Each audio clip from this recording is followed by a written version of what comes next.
Hi Leo, welcome to your 2025 Astrology Horoscope forecast. Welcome to my channel. I talk everything around astrology and tarot. I'm going to be focusing on the slow moving planets for you for the year 2025. Leos, it's quite an intense year. I think it's one of the most intense years of the decade.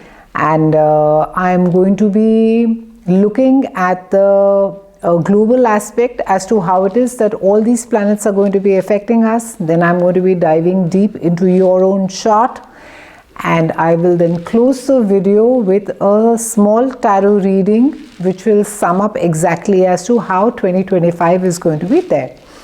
So do ensure that you watch the video till the end. So we have Pluto that is moved into Aquarius. It started moving last year, but this year completely it will be doing one full year in Aquarius, and it stays on in Aquarius till about 2043. Pluto's influence in Aquarius revolutionizes identity, individuality and innovation on a global scale. So we will see collective transformation of self-awareness, of technological breakthroughs and challenges in power structures as well. We can expect greater emphasis on individuality, societal equality and the power of communities. I do know this sounds quite in contrast to what is it that we are seeing globally now. It's quite on a right-wing note. Everything seems quite dictatorial. But with Pluto in Aquarius, there does seem to be some hope, as in, we will see a lot of transformative leadership, visionary leaders, heightened focus on human rights, equality, innovation. There will, however, be some challenges as far as control is concerned, as far as resistance to oppressive structures are also concerned. But along with it, what Pluto will also do is that in Aquarius especially, it will give rise to disruptive technologies like AI and quantum computing. We're already using a lot of ChatGPT, and I think going ahead, I won't be surprised if the friends or the trusted friends are the machines more than human beings. Sad, but does seem to be the state of affairs. We then have Uranus, which is moved into Gemini, and globally this is going to be a time of revolutionizing as far as communication is concerned, technology is concerned and education is concerned.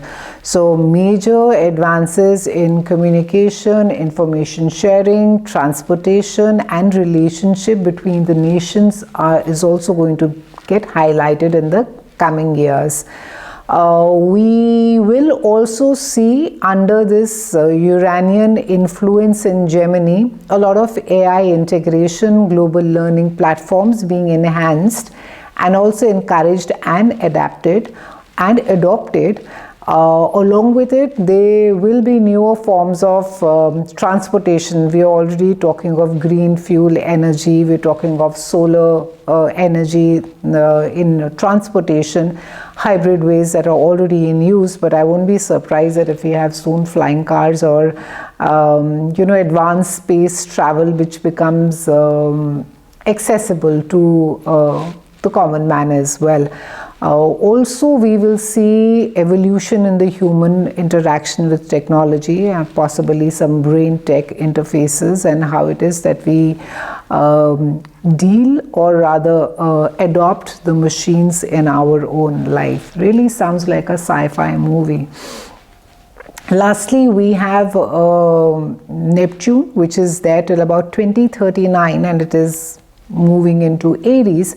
And globally, there is going to be a lot of shift, and this is where the entire tug between the Pluto and the Neptune is going to be having, because Neptune in Aries is going to be, and Aries is all about I, me, myself, identity, leadership, bold vision, reacting, and Pluto is like let's get the facts out. And even the Neptunian energy unfortunately does not allow you to look at things very clearly. So it can be that the person who's really leading has all the great qualities, but cannot see clearly ahead as to what is it or where it is that he needs to be going, and hence the decisions could be not that good. But on the good note, for Neptune being in Aries till about 2039, there is going to also be a push for spiritual alignment in individual bravery and creativity, and we can expect a surge of spiritual warriors and visionary leaders. I'm personally rooting for this. We will also see movements for global peace that may integrate with assertiveness and action, because it is there in Aries, and increased focus on individual or personal authenticity and breaking illusions of conformity. Now I'll break down your chart, Leos, for you, exactly as to where is it that all these planets are placed for you. So Pluto is there in your house of relationships. This is the house of marriage. This is also the house of business relationships. So you will find in the coming 2 decades that your relationships are transformative and power dynamics are the key. Pluto will unearth everything around relationships and marriage. It's in fact quite a tough placement, I would say, besides of course being there in your own house the way that Aquarius has. But this will bring about, it will break all boundaries in partnership. It will, break things up before it can put them back together again. So for those of you who are married, who are in great marriages, in good marriages, I don't know if there's a great marriage, but in good marriages, in settled marriages, in good partnerships, or in harmonious partnerships, you will find the Plutonian energy digging really deep into your core of which your relationship or partnership stands.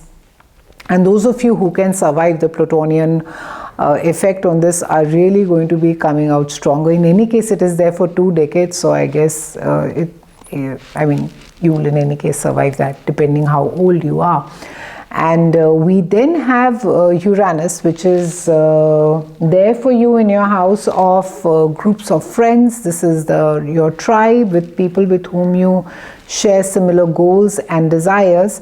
And Uranus is going to be bringing about very interesting and innovative collaborations for you. And also there's going to be a change in your social circle as well, Leos. I think a lot of you are going to be not hanging around with the same kind of people that you used to.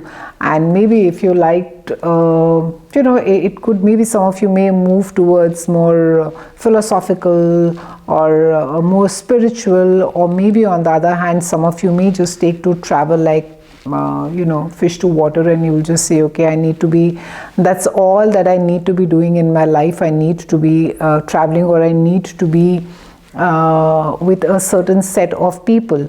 Uranus also in this house at times brings about a lot of eccentricity and uniqueness. So you will be drawn to the unique, the eccentric, the unusual in your friends circle as well, or people. We then have Neptune, which is there for you in your house of expansion of the mind and learning. So it can be that some of you go on a spiritual quest through travel or through higher learning. Maybe some of you look at your spirituality, deepening your spirituality, and for some of you it could simply be that you're upskilling yourself. You're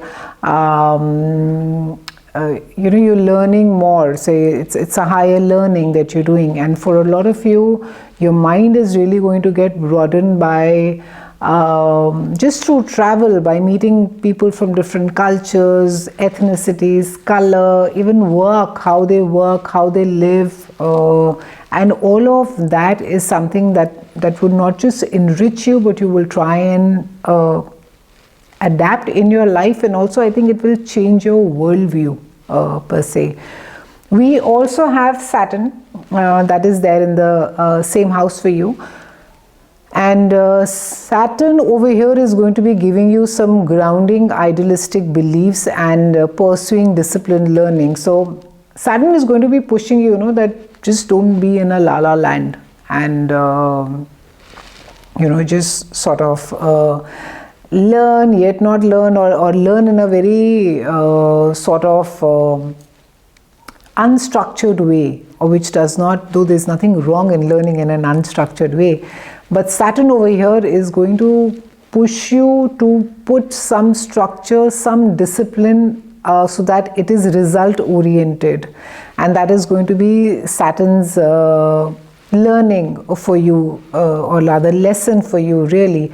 Saturn also will ground you, which I think is very good, because Neptunian energy in this house of travel and expansion of the mind can just take you all over the place, Leos. But Saturn over here will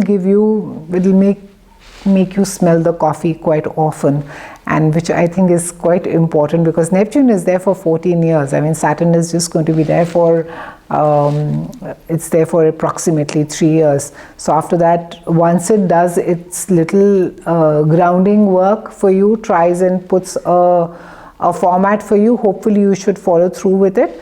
Saturn is going to be out of that house. The tarot reading for you for 2025 is the beautiful Sun. That is your or your own card, the Hanged Man, and the Death. Not the Death, sorry, Death. So the Sun is talking about joy, success and vitality, which is very much yours this year, and confidence is going to be propelling you ahead. It seems to be like quite a joyous time for you, especially because, like I said, a lot of travel, a lot of expansion of the mind, a lot of meeting people from different countries and ethnicities. The Hangman, however, asks you to be patient, and sometimes you may need to look at situations from a different perspective. Try and not be very, try and not be married to your own ideas and thoughts, Leos, this year. Try and stay as fluid as possible, and also if you're trying to if you're trying to get a result out of something, or if you're working towards something, try and ensure that you are patient. Importantly, I think that also having remembering to be patient this entire year will get you faster to the goal or to the result that you want. And lastly, we have the card of Death, and endings lead to new beginnings. Let go of what no longer serves you. I think this is extremely important, especially because with Pluto being there in your partnerships. For some of you, depending exactly as to, of course, where the rest of the planets are placed, it does bring about a lot of trouble in a marriage. In some cases, it does also result in a divorce or definitely a separation.